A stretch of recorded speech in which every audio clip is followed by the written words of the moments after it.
just have to take a quick minute to thank our sponsors, Yellow Dog Paddle, Eddie Mackin's Riff and Lips Fishing Trips, Expeditions Fly Fishing LLC, NJFishing.com. Also, all of our supporters, Mike K's Guide Service, Psycho Jigs, Lip Glue, Signal 11, Nor'easter Hardcore Apparel, FC Fish Company.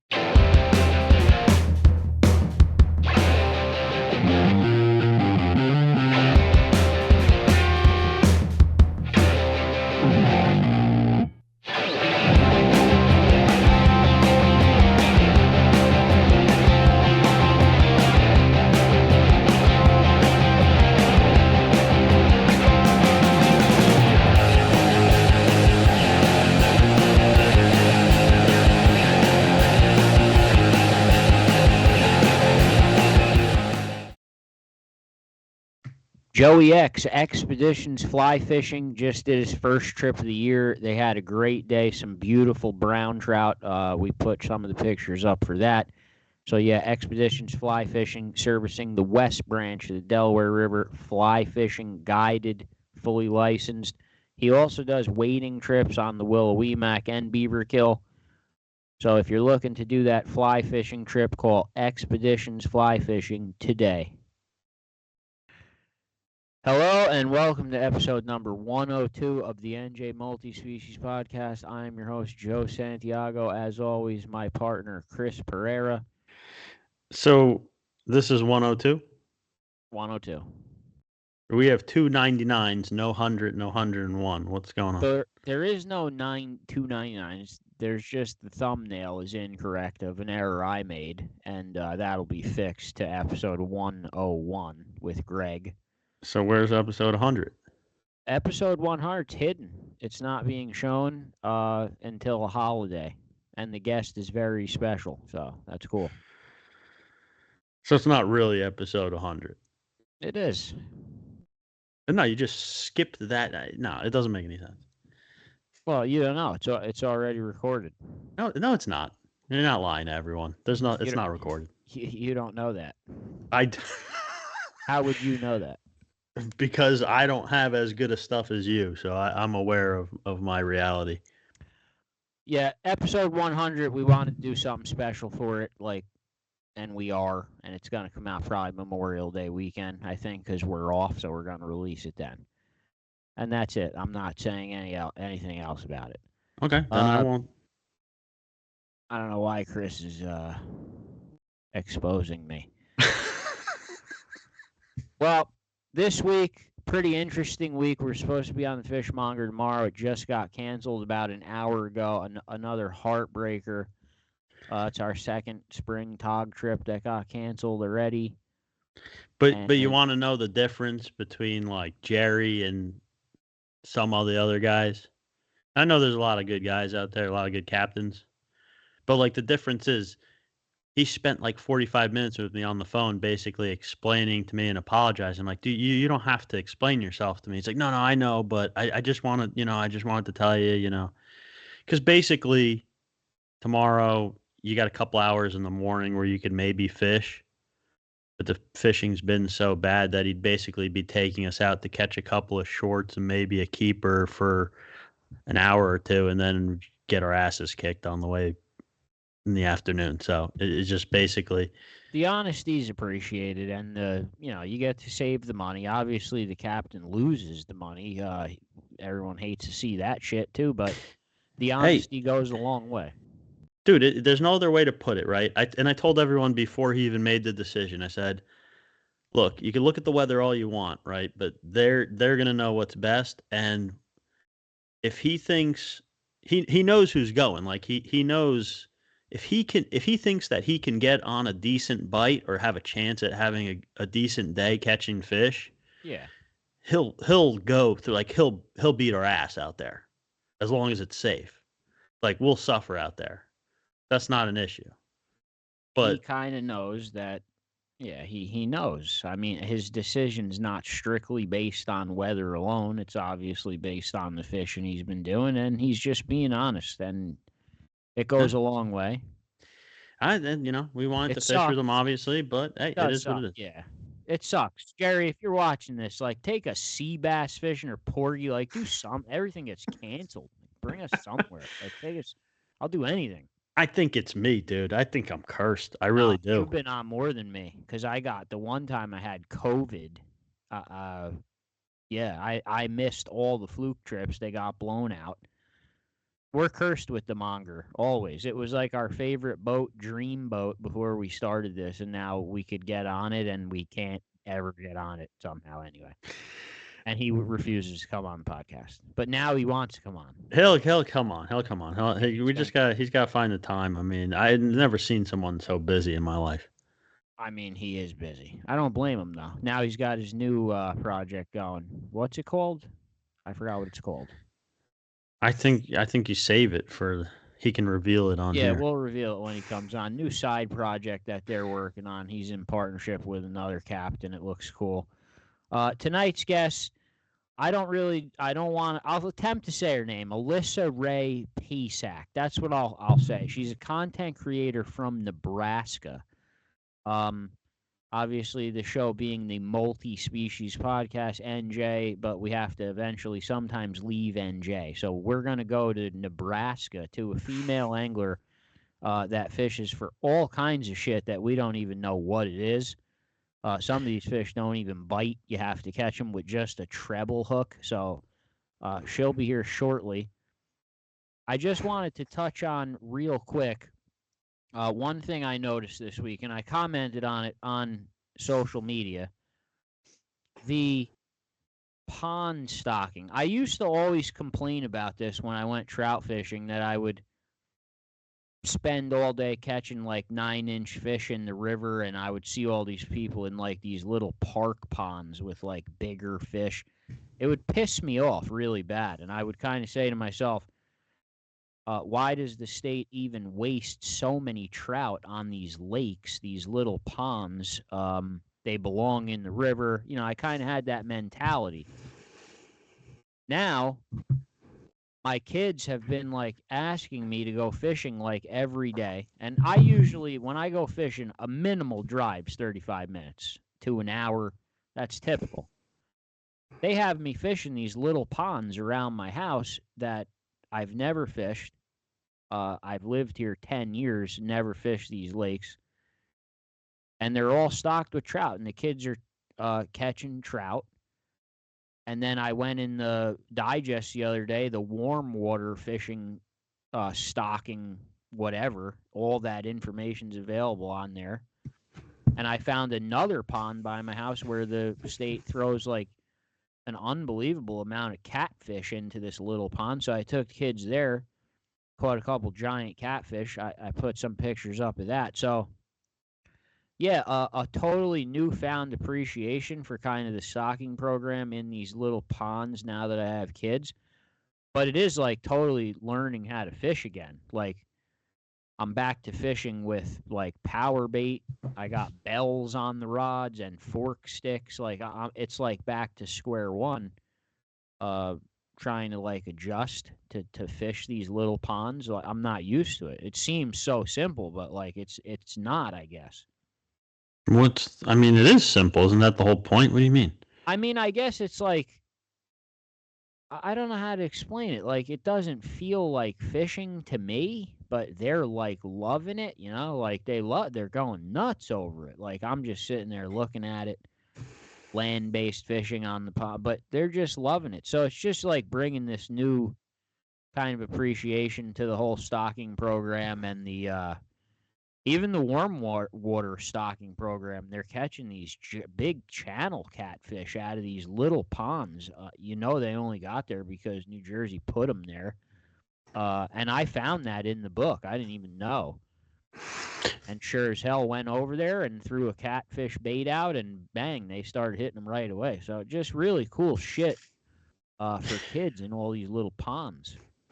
I mean, I'd even like to add to that, right? Even taking the kids out of the equation, sometimes, I mean, if you said that there's not a lot of stuff by you, right? So let's say I mean, there is, but I'm spoiled. Like I want to go to like the Musconecon and go fly fish. I don't want to fish. I get that, but like, let's say you got a late day at work and you only have 2 hours or an hour and a half or even less, and you just want to fish. The other stuff isn't an option. I mean, like, because just to piggyback off of what you were saying, I found out that a little pond near where I was working, had got stocked with trout. And a lot of times these places get stocked with trout, not even by the state, by like by the Muskie Trout Hatchery, by a private entity. And, they have their event. A good portion of the fish are caught or whatever it may be. And then those fish are just in there. And I was trying to tell people this the other day, like, these fish get into the watersheds and stuff, and because people are like, oh, that watershed doesn't get stocked with browns. It hasn't been stocked with browns in decades. Yeah, it does. You just don't know about it. Yeah. But anyway, Katie's home with the kid all day with Logan, and she wants to get out. So something like that, it's real simple for me. She could meet me on lunch to go there and catch it. We went there and caught some trout just because it was easy. If it was just me, like, who cares? No, I agree. Yeah, I have and even like, I do have, like, I have an actual boat launch on the Passaic River within 15 minutes of my house that, like, I rarely use. And kids are a pain in the ass in the car. Like, I hate my kids in the car. You could ask my wife. Like, when she asks me to go somewhere, I immediately want to know how far it is because I don't want to be in the car with my kids. So the closer the fishing spot is, the better. So, yeah, it's going to make me, like, fish more local spots and explore, closer things like that. So there is some cool shit around. But really, looking through the digest, I mean, if you could look at the electroshock numbers of the wild trout streams. You could look at these warm water stockings where they throw all these pike and catfish. There's all kinds of information in there. And then if you just go on Google and put in like New Jersey fishing derbies for kids, a ton of them come up. There is a lot of fishing derbies. Yeah. But yeah, that's pretty much what I did all weekend, was fish mostly with my kids from shore. The wind has sucked, and that's been it. The wind just owns my soul at this point. It really does. Tomorrow, now that the Fishmonger's canceled, we're going to go with Chuck and search for stripers. He's waiting for them to come, which today he didn't do good at all. So he's going to be very, very angry in the morning, and we're going to be dealing with his temper and hoping that things turn around. But he told me there's a 95% chance that we're not going to catch a fish. So that sounds promising. Well, there's only a short window in the morning, like we talked about. That's why the Monger trip got canceled. But at least there's never a short window on the tie man. Like, we're going to be out there till like dark. No, it's not even going to be safe to be out there after like 11, really? 12. Oh yeah, it's going to get bad. He'll find a safe spot. Yeah, we're going to come back in and we're going to fish in the river again. Whatever. Wait, so I'm planning for like an earlier day? It's not a marathon tomorrow? Oh, I don't know about that. I couldn't tell you. Other news real quick, and then I'm going to try to get the guest on. Mayhem opens tomorrow night at midnight. Good luck to everyone who is fishing in it. Thank you for your support. If you're not in, didn't support us, screw yourself. You always do this. You realize, like, you're saying tomorrow or this day and that day. That's right. Yeah, it's too late. It's too late already. Screw you. You're not in it. Screw you. Gambler. I got some news from Chris Lito. He had some good tile fishing the other day. A lot of fish, 10, 15 pounds. And they had a double-digit tog, 10-pounder, on one of those Lazy Man blackfish trips. He doesn't think they're going to fish tomorrow either. But, yeah, double-digit on the Gambler togging. That Lazy Man charter, that thing's pretty cool. Like, if you just bored and want to go tog and don't want to get up, like, they launch at 10 a.m. It's just awesome. I think they come back in at 2. It's just a quick little tog trip. and they run right out to those local reefs that are right out of the inlet there. But yeah, 10-pounder came up, and then a bunch of keepers on top of that. So he did pretty good, pretty close. Gambler sea bass trip is coming for us soon. It's only now, it'll be less than a month away. We're looking very forward to that. Other than that, Chris, I think, big news, Chris finally now has a GoPro. The camera will now be strapped to him. You'll see the videos now from two angles, from no longer just from my head. You'll see it from mine and his. Most of the videos will now jump back and forth from two camera angles if we ever catch anything again to film. You do realize that I'm terrible at multitasking, and I'm never going to remember to turn this camera on. See, I have an idea for that already, because I have a remote in my pocket that's hooked up to your camera. So I'm going to be able to turn your camera on and off. I mean, that's perfect then. So you're basically just like my dummy that walks around with a camera strapped to his head, catching all the fish. I hope you have that hat clip, or you're going to be wearing a woolly all day. You didn't get it, did you? I can't wear it on my chest? You didn't get the chest thing. You got the head one. I thought you were getting both. I have a chest one too for you. Yeah, we do. I'm so short. Like, if I put the chest one on, I'm filming everyone's balls. You can't see anything. All right, Deuce, is the guest ready to come in? Eddie Mackin's Rippin' Lips fishing trips. They've been doing very well. Carmen just did a trip with Eddie. They boated 8 walleye, real nice size, posted all the pictures, had a really good trip. Red eyes are still running. If you have no one to fish with, Eddie will find someone to fish with you. Pontoon boat is available for rent. And, of course, the regular trips are still available with Eddie and up to 3 people. So call Mackin's Rippin' Lips Fishing Trips. Yellow Dog Paddle, Mike Herman, the Herminator, continues to put up consistent numbers, still fishing Round Valley. I think he's not doing the Delaware River anymore. Maybe he is. I don't think so, though, but you can call and ask. But mostly Round Valley trolling right now. Also offering the fishing lessons. If you have your own boat and you want to see how Mike runs his setup, he'll take you out and show you everything he does. All kinds of stuff available over at yellowdogpaddle.com. Check that out today. Okay, so our guest is ready to come in. We have Alyssa Pesek from Outdoor Wicked Adventures.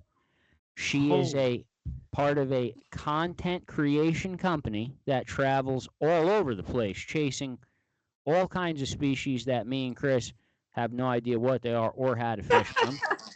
But some of them that we do know. Alyssa, welcome to the NJ Multi-Species Podcast. Yes. Good to be on here. Exciting, you guys. I got to take a second to just congratulate Joe. He only gets people's names and the names of their companies and stuff right probably 1% of the time, and he did it this time. Well, yeah, I mean, I did get her name wrong until she corrected it before. Yeah, but usually you fuck it up even after they tell you what it is 3 or 4 times. So I did good. All right. So Alyssa, you're finally here. You're here from Nebraska right now. Are you in Nebraska now?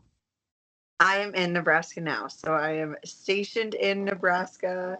I probably spend about half of the time here in Nebraska, and the other half is traveling the rest of the country. That's so cool. You've never come as far east as New Jersey to fish for our fish, have you? I have not. You don't want to. You think I do want to. No, really? I would love to hit the East Coast. Yes, I would love to get up there. There's got to be stuff here that you haven't fished for yet, I'm assuming. Oh, I'm sure. What do you have? Do you have white bass? We do have white bass. I have fished for them. Sometimes not something that I go after too often, but I probably hit it a couple times a year. Yeah, we have a hybrid that they mix with a saltwater striper, and they put it in the lakes here. Wow. It's called a hybrid striped bass. It's made from those white bass. They're cool as hell. Oh my gosh, I bet a good fight too. Oh yeah, crazy fight. Yeah, they're one of the best we have. Yeah, pretty much one of the best drag burning fish we have. Oh One of my. the fish I've seen you holding pictures of is paddlefish, and I've Yeah. seen them on TV. The interesting thing with them is I don't think they eat. You have to like drag a Yes. How do you fish for these things? So paddlefish or spoonbill fish is, if you guys haven't seen them, they get their name because of that big long paddle that they have on the front of their nose. They look kind of like a catfish with a big paddle. However, they're actually from the sturgeon family. They're cousin to the sturgeon. That's also another reason why they are more, I want to say, heavily protected and regulated in certain areas because of their eggs are true caviar. So we travel once a year down to Lake of the Ozarks. They have a spoonbill season, and you use a technique called dragging or snagging. And what we do is we use really heavy duty rods. We tie what's called a dipsy diver, which kind of looks like a little flat disc or frisbee, to the bottom of our line. We have run about 3 treble hooks, about 2 foot apart, 8 to 10-aught treble hooks, and you drive anywhere from 2 to 4 miles an hour, targeting those paddlefish. That's fast. Yes, so it's pretty fast. So in order to really kind of get them to catch on, they're a strong, powerful fish. Even a smaller one will give you the time of your life, and a small one's about 40 to 50 pounds. This year we were pulling in 92 to 95 pound spoonbill. You were exhausted after the trip. So well, let me ask you this. So is that like the best way to do it, or is that the only way to do it? What you just described? As far as I have learned, it is the only way to do it. Now here in Nebraska, we can paddlefish. There's a dam called Gavin's Point Dam. You can put in with the Nebraska Games and Parks for your tag. There is a drawing. If you get selected for the drawing, you can go up to that dam and you can fish it from the bank line. But you are literally casting and reeling and casting and reeling. And just hoping you hit one. Yes. So that is not my style. I like the leisurely route. Yeah. It So we sounds go like up to the salmon Ozarks. fishing. Salmon fishing for us is kind of like that here, but you can't use a treble hook. You have to use a single hook, and you have Really? you have to snag them inside the mouth. Yeah, it's all kinds of crazy rules too. I was gonna bring that up too, but it's actually completely. I mean, it's different though, because so you've never salmon fished, I'm assuming. I have not. No, and that would be amazing. But no, I have not salmon fished. Yeah, so in the river, it's like a similar deal where they don't really eat most of the time, and they don't let you snag them. So what you have to do is you have what they call flossing. We had a whole episode on this because it's just ridiculous. You have to let your line drift, and then if it drifts through their mouth, then you can set the hook and hook them in the mouth. And if you get them in the mouth, you can pretend it's okay, even though you literally just snagged them in the face. But you're not allowed to use a treble hook. You're not allowed to use all kinds of stuff. Oh my gosh, that seems hard. It kind of is. I mean, it depends how many. If there's 3 fish there, it's hard. If there's 10,000, it's easy. Okay. It depends Fair on the enough. numbers. Now, like you're dragging bottom with this treble hook? What happens like a big paddlefish? Now it hooks it in the tail. Like you're gonna fight this fish in the tail. Yes. So now that's gonna be double as long, right? It is, and a majority of the time, because of where you hit them, they'll roll and it'll wrap around their tail, and you're usually fighting this. You're either pulling it in from its side, which is like pulling in a big log, or you're fighting that fish, but it just wants to run you and run you. So we're using 100-pound braid. just the toughest stuff that we can, and hold what on. do you do with them? What do you do with them? Just strictly a picture and release? So the Ozarks is a little bit different. So during their spoonbill season, if it hits a slot length, you actually have to keep it. So now we specifically go to the Ozarks to get our two spoonbill to harvest them. The meat is absolutely wonderful. They are an all cartilage fish, and so there's no bones in them. And then because they're those filter feeders, unlike a catfish, you're going to catch a big catfish. That catfish is probably 20 plus years old, takes a long time to grow. The meat's kind of eh. The spoonbill, because they grow so fast, so quick, that meat's really, really clean white meat, even with a big fish. So we go down there to harvest our limit that we can get. And that usually lasts us throughout the whole season. Now I know down in Oklahoma, they use barbless hooks and you are able to catch and release. Huh. I've never heard of people eating paddlefish. Like I knew nothing about it, obviously, but yes, I would have thought that in passing, because I have so much fishing stuff going through my feed, I would have seen like a recipe for. I've never seen that. I didn't know you could eat them. I thought you oh my gosh. It is definitely one of our favorite meats, favorite fish. It's got the really firm texture too. So I'll never tell anyone that it tastes like chicken or any fish tastes like chicken, but it does have that firm, meaty texture that I like a little bit more than some of the flakier fish. So, and it's nice. You can really get a good quantity of meat and just a small amount of fish. Like what could you compare it to? Was it compared to any other fish that maybe we've had, like walleye or? So I honestly would maybe compare it to striper, like because you guys said that you have this hybrid stripers. Yeah, we have hybrid stripers and we have saltwater stripers. And I've never caught a saltwater striper. However, I feel like saltwater fish are just delicious. So they usually do taste better, except with the exception of perch and walleye, I must say. Walleye. Yeah. Really? Okay. Have you ever had walleye? I have had walleye. Walleye is great. Yeah. It's not something that I fish for often though, and we actually have Lake McConaughey here in Nebraska. That's one of the well-known lakes for walleye, and I really just need to jump on that bandwagon because I hear it's wonderful. It is good.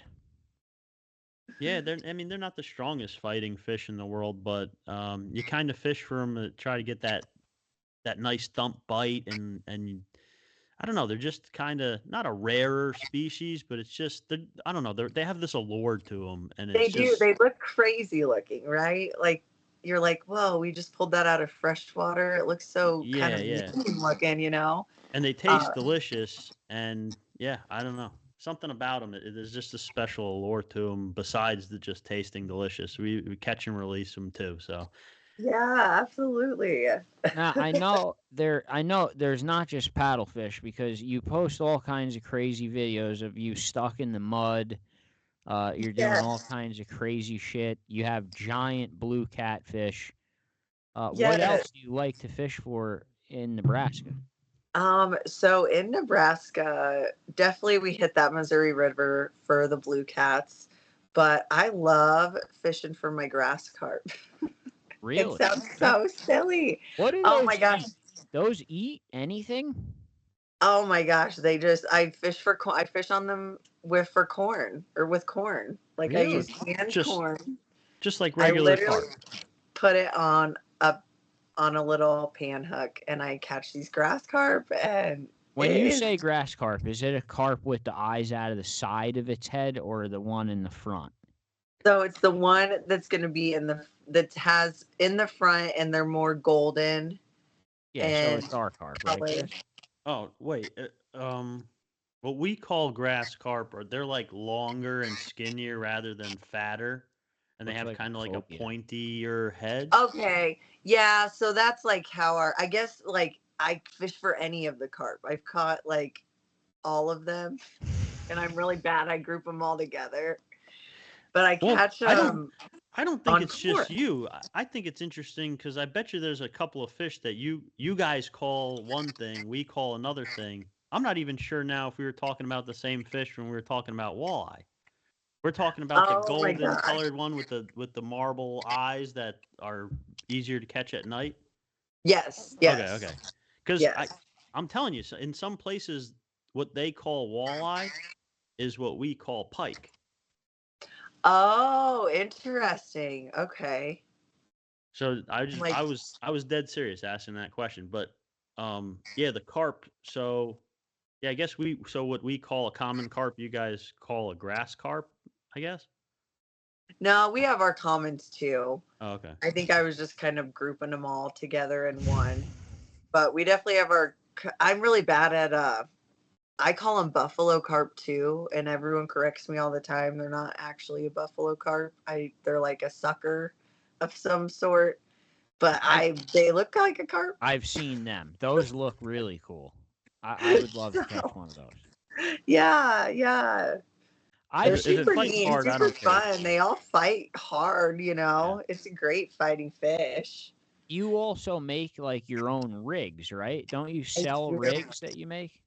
I do. So I have Kiss and Fish tackle. So that is going to be catfish rigs based around the Santee Cooper style. And to be honest, that company started a couple years ago when I started tournament fishing. I started tournament fishing on Wheeler and Wilson Lake in Alabama. Tournament fishing for what species? For catfish. Catfish. Yeah. Did you fall asleep for a second there? No, but I'm just saying, like, we don't even have catfish tournaments here. That's awesome. That's crazy to me. Everything right? here's bass. Like, everything's largemouth bass here. Like, that's all anyone even cares about. Which is awesome too. You like them? Really? I actually love them. I just don't know how to fish for them very well because I'm not good lure fishing. So if I catch one, it's by accident. It's just you need a pack of Senkos and a hook. You just cast it out and they'll eat. It's so dumb. Okay, relax, Joe. It's okay to like bass fishing as long as you like all the other fishing too, which she does. So it's fine. Do you guys live bait fish a lot? Yes. You don't catch bass on live bait on accident? We do actually. So we'll catch bass if we put bluegills under big bobbers. We'll catch bass out of the lakes. How big did the bass get in Nebraska? I mean, I want to say like the biggest one I've ever caught was like 5-6 pounds. I think the biggest one I ever saw was like 8 pounds, but that's not super common. Yeah, that's like pretty like similar to here, comparable to here. But now there's guys that'll go out and just kill it. I just don't know what the hell I'm doing. Well, so if I catch one, it's on accident. All right, let's stick to what she does know or how to do, because I'm actually curious about this. So we don't have, or we didn't have, blue catfish here. I'm assuming, is blue catfish like native to that area, or it was at least stocked purposely, right? Yes. Now, the blue cats that I tend to go after are in the Missouri River. So they're going to be just moving through, versus like the ones that are stocked in the lakes. Is there a state record for it? What is our state record? I want to say, I don't even know what our state record is, you guys. It exists though? Like we don't have a snakehead state record. We don't have a flathead state record because they don't consider it a game fish. It's not considered a game fish, so. These fish, they're considered invasive, right? Because they got here without the state sanctioning stocking them, right? Like they didn't do it, they didn't sanction it, they didn't approve it. These fish got here because they came in through an accident through another fish, like the flatheads got in here because the state next door, Pennsylvania. One of their dams broke that they stocked, and it came through the river system and got in.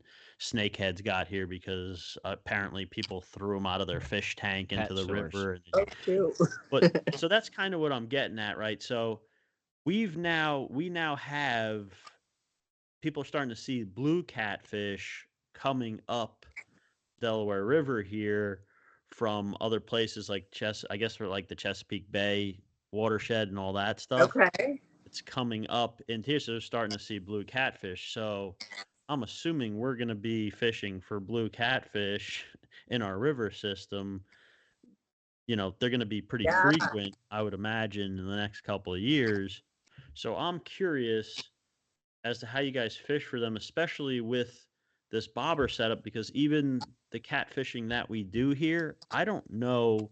I'm sure some guys do it. Maybe it's like a big secret, but I don't know anyone who fishes for catfish with any kind of float system, which you use, right? That's kind of some of the Yes. rigs that you have. Yep. So I'm So curious as to that whole system. So what that does, and we also there's a technique that they are using. I don't know how fast your guys' river system flows. It's Um, dead. We usually go to okay, Washington D.C. for it, like 5 hours away. No, But no, I'm talking about the gotcha. Delaware, Joe. I'm talking about the Delaware River. These blue catfish are coming up into it. oh, There's okay. different sections. I mean, do the blue Mhm. catfish prefer slower sections because We they have haven't seen slower, giant deeper ones holes? yet. We haven't Okay, seen like really big ones yet, but they're here. Whatever but they they're there. prefer, they're going to be able to find in that river. There's shallower, faster sections. There's Yeah, deeper, slower sections. They're going to be able to seek out and find really whatever they prefer. I don't know what that is. I'm assuming deeper, slower, but I don't know. and like in our river system now, our river system moves really, really fast. That Okay. Missouri on a good day is about 5 miles an hour, Oh, all wow. the way up to 7 miles an hour. So it is a fast moving river. And those Yeah. blue cats, they live in the channel. They really do. And there's a technique that they use called bumping, where they actually bump off the front or the back of the boat. There's different techniques for it. And they're essentially dropping that bait in front of that catfish's face. What prevents it from continuously getting snagged on the bottom is that little bit of float to make it a little bit of buoyancy. Okay. So when you're hitting the bottom, like your bait and your hook is still buoyant enough to kind of bounce along here, preventing snags. Same with that is not a technique that I prefer. I am kind of a lazy cat fisherman and I bank fish a lot. So I'll cast out from the bank. I'll have my big weights holding it down. But with that current moving so fast, I'm not saying that that float can like completely keep your bait all the way off the bottom, but it definitely gives it the buoyancy it needs to not get snagged So consistently. okay, so you're using these float. So you got your main line coming down to the weight, To and the then the weight. float is in between the weight and whatever bait you're using just to keep it up off the bottom, basically.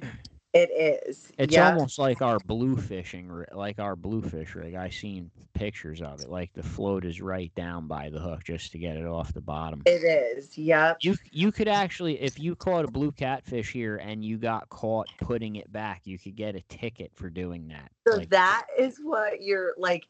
I have never heard anything like flatheads being an invasive species. I'm Do you like, have this is crazy. do you have any invasive species there at all? Like species that they say, if you catch this, you must kill it. You cannot put it back. The silver carp. Okay. what is that? That's Is the that the Asian carp, jumping same one? thing. Yes. Oh, it is. Yes. You have those? We have tons. We have tons. Like to the point where I even got I should show you guys. I got my nifty new little bat crossbow. It's like a little crossbow because we bow fish for them because there's so many. I mean, So those videos where you see the guy just motoring and there's just carp flying yes, everywhere, breaking people's noses and shit, like that's real going it's on. real. It is That's real. unbelievable. Did Like you I think that have was a some. conspiracy? No, I didn't think like it was that like all over the place. Is like, and there's people that I've taken on that river that are like, oh my gosh, let's go like see the carp. And it's crazy because I just like they're annoying to me. Like they're stinky and they're yucky. And when one flies in my boat, I'm like, oh my gosh. But they're And you the best blue cat bait. What Oh, I'm we're sure. finding really? around here is that these carp. So what sucks about them is I hate to compare them to the spoonbill, but they're same in the fact that they don't eat. They're filter feeders. Yeah. So they just breed and they filter feed, and you can't catch them on rod and reel. And there's just no like, oh, it's just mass quantities. And the only thing good about them is they're bringing in all these like, they're small little babies that these blue cats, they're following. So they're following these silver carp up the river and they're feeding on them and they're just getting huge. I mean, we pulled out 380s last year, a 70. This year we got a 44 and a 65. Like these blue cats are just feeding up on these silver carp. Wow. But the silver carp, there's more. I don't know how we're going to control it. I mean, we go out there we'll take bats and we'll just knock the shit out of them with baseball bats. We'll go put up 5 nets around the boat and catch as many as we can because they're great cut bait. It's the best cut bait I'll ever have. I mean, this sounds awesome. It does. Yeah, right. I mean, I get it how they're annoying because it's obviously it's dangerous. Like you can't take a run down the river. No, like, and there's you got to wear like a helmet. Yes. But is it legal to like drive around making them jump and like shooting them out of the air with a shotgun? Can you throw spears at them? Well, I don't know. I don't know about a shotgun. They might. The game wardens might like frown upon that on the river, but I mean, yes, like we are completely legal to bow fish them along with the gar too. Short nose and long nose gar, we're able to bow fish those. The carp we are, but mostly we go after the silver carp because there's just like the baseball swinging and bashing them as you drive the boat. That's illegal. Oh gosh, I mean, we've taken runs where we just do cookies behind a wing dike and you'll get 50 of them in the boat. It's just is that something that like you remember when it didn't exist and you progressively saw it get worse through your lifetime, or it's just been around forever? So I honestly feel like it's been around, not that bad. Like these last 3 years, once we've had some flooding in Nebraska. Over the last decade, there's been like 3 major floods, but the last 2 were real close together. Oh my gosh, it just brought so many more of these things in. I don't know where they're coming from. Have you ever been hit in the face by one? I've been hit pretty close to the face. I feel like the face would tick me off. But I've thought my boyfriend's tried to push me off the boat and I'm like, what are you doing? I'm like, oh my gosh, it's a carp. Like a carp just hit me in the back. Oh my God. That's crazy. I mean, I feel like, has anyone taken advantage of this and like tried to sell like guided trips? I feel like people would drive there or fly there from like, it could be a world-class destination for like somebody. You just give me my $1 million idea. There you go. I bet you the only reason it doesn't exist already is there's some kind of crazy liability that like no insurance company they're will gonna be like, off. Alyssa, you cannot take people out with shotguns and baseball bats and let them just shoot. I'm driving to Nebraska to whack carp with a spiked bat. Like, dude, I feel like my weapon of choice to do this, if I could pick anything, would be like a trident, like a spear with like multiple prongs, and just have it attached to a line. So there's like no regulation on these at all. Like you could literally take 3,000 home if you want. Like there's no. I think they're you can't even fish for them, Joe. Really? I mean, you can't. They won't. You won't catch them rod and reel. Yeah, they won't bite your hook. So, I mean, like I said, we just drive around with like 5 nets on every single rod holder, and they just you just drive around and they just go in, like they're jumping and they just go in the nets. They do, and they get like really airborne. There's something with like their body, the motor, something with your motor Yeah. The vibrations like literally make them spaz out. Like I don't know how else to say it, and they just like shoot out of the water like everywhere. Seen the videos. Yeah, I've seen the videos. Chris And said it's he's just thinking about weird. stocking these here, like he wants to put them in Jersey now. You're Just gonna because get he me thinks it would arrested be just for funny. I'm mentioning. like, don't say that too much, too Oh, loud. God. I think they actually have like, I think it's the Great Lakes that have like the big electric dams around them to keep the Asian carp out. I think that's what it was. She the almost said to silvers. keep the Asians out. That would have Keep been the I bad. know. I was Asians You out. like, would have had to no, cut that. no. You Yeah. know what? Well, Wait, hold on. Before you let her go, Joe, I wanted to ask you about the your story, because we've had emails before. Guys have emailed us, basically not sharing too many details, but saying how fishing kind of saved. I mean, I had one guy said it's fishing saved his life, literally, and we've had other emails from people that said, fishing got them out of a rough time in their life. And I know you have a story from yourself from a time in your life where fishing really helped you out. And I made sure you wanted to share this before we went on. I didn't want to ask you and you not want to share it, but you are okay sharing it. So I just I want you to be able to do that here, just so guys can hear it. Absolutely. No, I And girls. appreciate it. I don't talk about my story too much, just I think not that I don't want to, but So this is it's like an easy. exclusive. It is. So Whoa. it's easy to get carried away with talking about fishing and stuff that we kind of forget all that. But yeah, so just a little bit of background on me. I am an alcoholic, going on 8 years sober now. So Congratulations. thank you very much. So I kind of relate to people when it comes to that, and kind of switching one addiction for another. And then on top of that, I ended up being in just not the best of relationships at the time. And some things happened where, cops got involved and there was actually a shooting, and he's no longer with us anymore. And so it got really deep really fast, and I had a lot of these emotions. You're kind of all over the board. And when you're struggling with alcoholism, addiction, it's easy to think like, do I go back there? But at the time I was like, I've already made it this far. Let's go forward. And what's the best way to clear my mind? How am I going to get past this? How am I going to trust people again? And my answer was not going straight back to people, finding myself first. And the way that I was going to do that was in nature.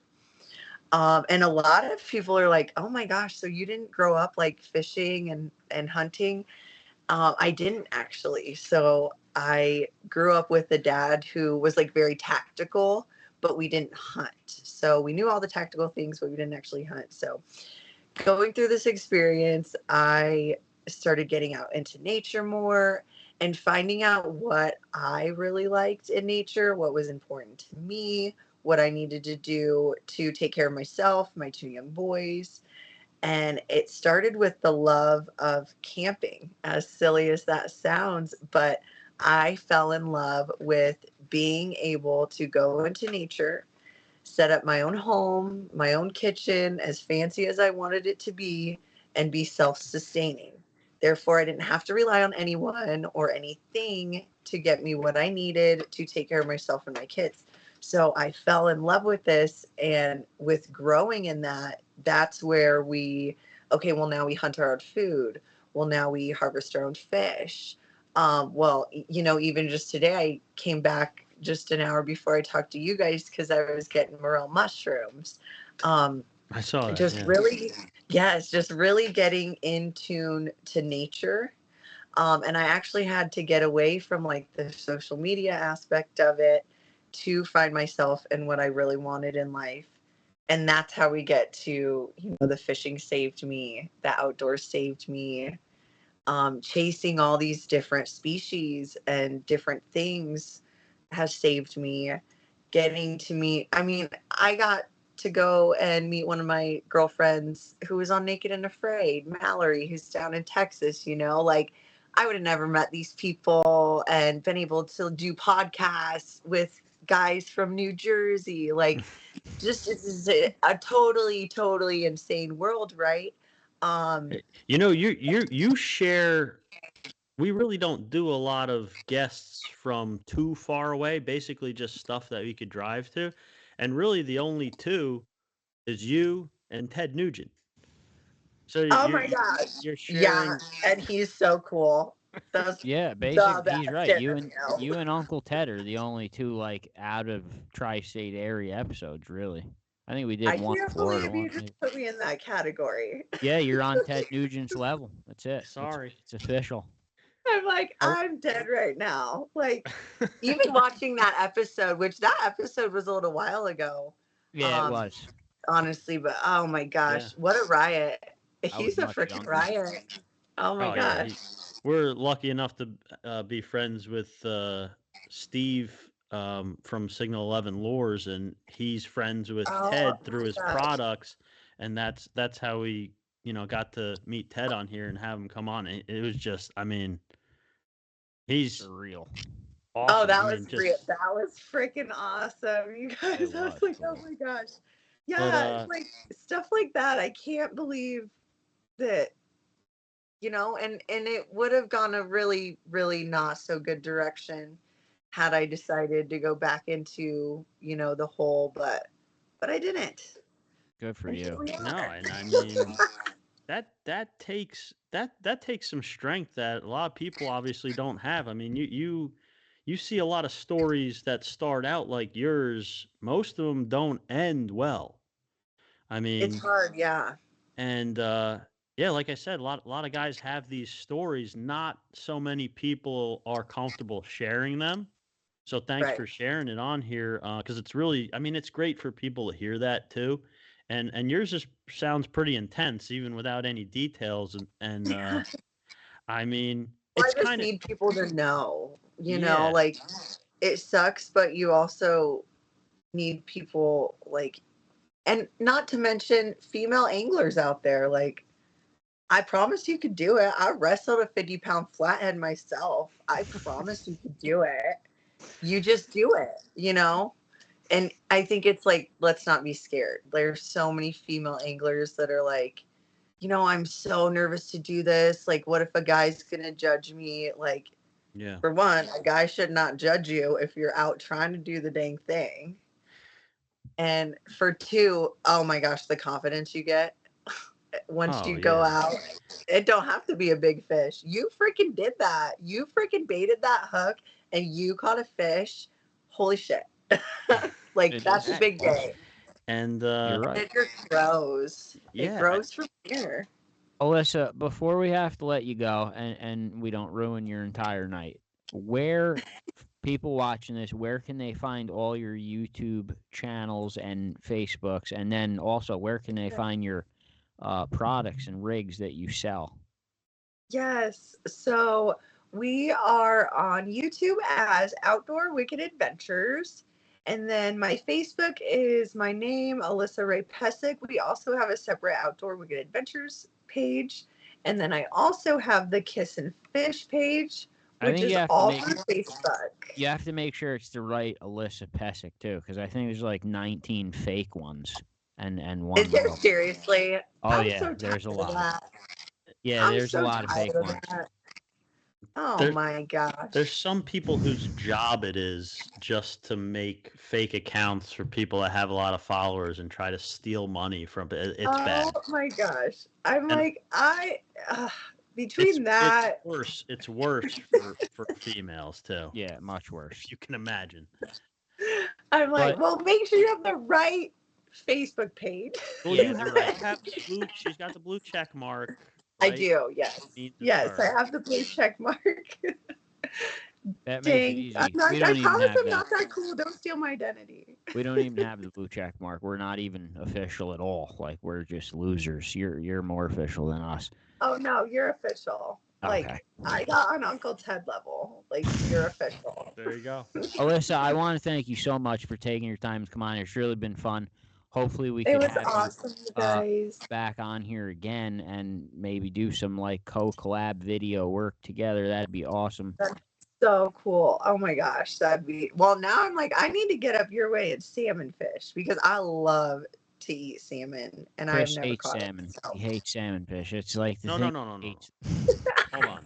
She said she wants to eat them. That means you got to go into the lake and troll them because that's when they taste better. Oh, I'll have to find a captain because I don't know anyone. Nah, we have a friend up on Lake Ontario. Yeah, he ain't my friend. Chargers. Yeah, he's not. Alyssa, I want to thank you so much, and hopefully, like I said, we do get to do more things together. Really enjoyed having you on. Just thank you so much.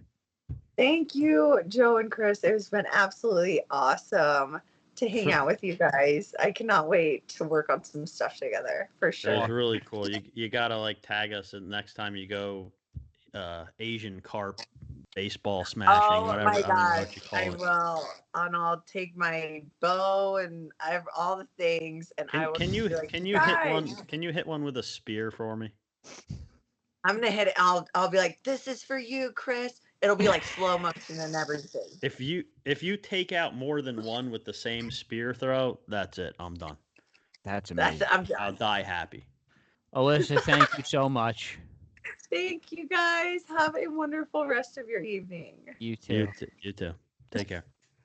8-Ball Sport Fishing out of Point Pleasant is our first saltwater official sponsor, offering all kinds of charter trips, 6-pack charter trips. He does striper trips with mini rods. Right now, he's looking to fill up those sea bass trips. Also does some really cool shark fishing trips. Very affordable, amazing flexibility. He also even does like after work striper trips if anyone just wants to jump on. We're going to have a lot of fun with this guy. 8-Ball Sport Fishing out of Point Pleasant.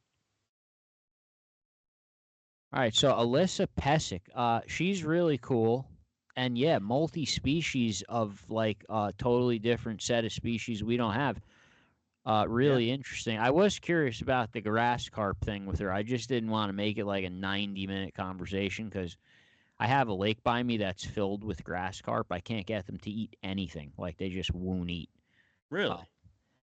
Yeah, like they won't eat. I never get them to eat. I could shoot them with a bow if I. Now wait, so you carp fish there, catch regular carp, but don't catch any grass carp? No. I mean, I wouldn't say there's a lot, but you see like 3 or 4 of these giant ass ones swimming around the lake, like you would think. You don't see them caught that often. No, they're definitely rarer to catch. Someone told me once that instead of corn, tomatoes, they use bread. I've heard tomatoes, cherry tomatoes they eat. I don't know if that's true. Yeah, but I did want to distinguish if that was the type of carp she was catching. But I think she's catching common, what we call a common carp, because she said they're just gold. Well, but they can be a goldish color too. I think she's probably just catching a bunch of different carp. But I can't believe she has those. I never thought about those when she came on. That those silver jumping carp were even from that region. Never entered my mind. That's crazy to know. You could probably see her videos of it. If you don't know exactly what we're talking about, you could look this up on YouTube. It's pretty insane. I mean, there's a 14-foot John boat going down the river, and there's 4,000 fish in the air. Like people's noses get broken. It's crazy. I'm sure that shit's heading here. Everything else seems to head here eventually, anyway. Those I usually defend, I defend the snakeheads and the flatheads, kind of just say like, hey, they're here to stay, like enjoy them. This fish seems like really bad news, and you can't even fish for them. So that I mean, they have to eat, no? What do they just eat? Algae, filter feeders. Yeah. So I don't know what you would. I mean, and it's a fish that's total, at least like a snakehead, blue catfish, they're somewhat good table fare. I would imagine that carp is horrendous. Probably close to inedible at all. No, it sounds like it makes great bait and probably makes pretty good fertilizer, and that's it. All right, so we are going to go out with Chuck tomorrow to look for stripers again on the search. Still waiting for these giants to show up for the first time of the year.